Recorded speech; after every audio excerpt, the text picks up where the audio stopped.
Magawa po yung tropa ko. Nagka-grander siya ng yero. Aba, silipin natin ano kayang ginagawa niya yan.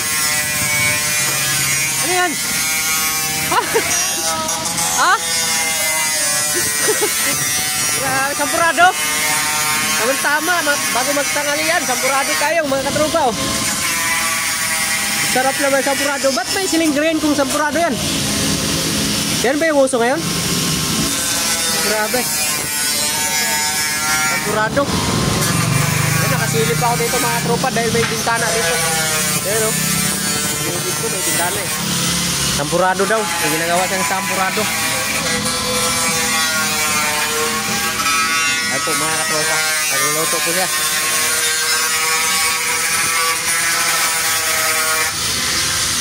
Ba't yung cutter no hindi kaya? Yung cutter? Kapal nito. Ay, yung dating yero, no? Yung dating yero yan, solid yan eh. Bayakan na po natin.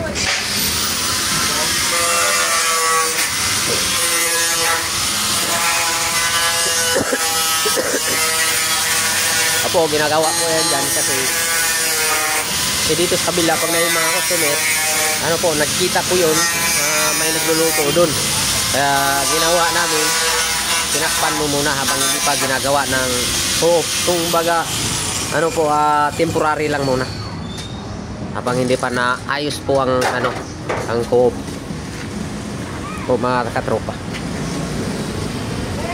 O, diba?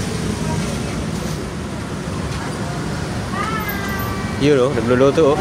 Yun o, sarap ng luto niya o. Ayan o, sampurado o. Yay, tinakpan na. Tinakpan. Ayan mga katropa. Kasi pag hindi po yung takpan dyan, magkita po yung nagluluto. Ano boss? Oo. Mga katropa. Labusing. Ano, kasya ba? Kasya?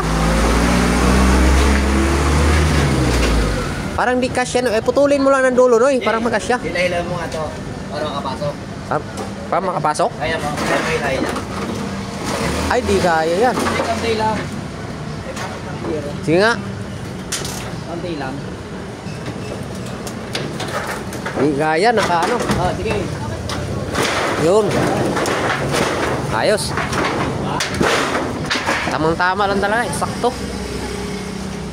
Oh, pasok? Pasok. Okay.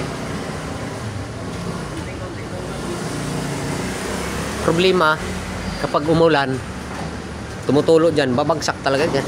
Wala tayong magagawa, puno eh. Wala tayong magagawa kapag ulan dahil may punong malaki, kaya tutulo talaga. Maayos lang yan kung mawala yung puno. Kung papayagan tayo na ipapagalaw ng DNR, ang problema hindi po papayag galawin dahil wala pong permit. Kaya di po pwedeng galawin yung puno kapag walang permit. Bawal po yan. Pinagbabawal po ang puno galawin. O mga katropa.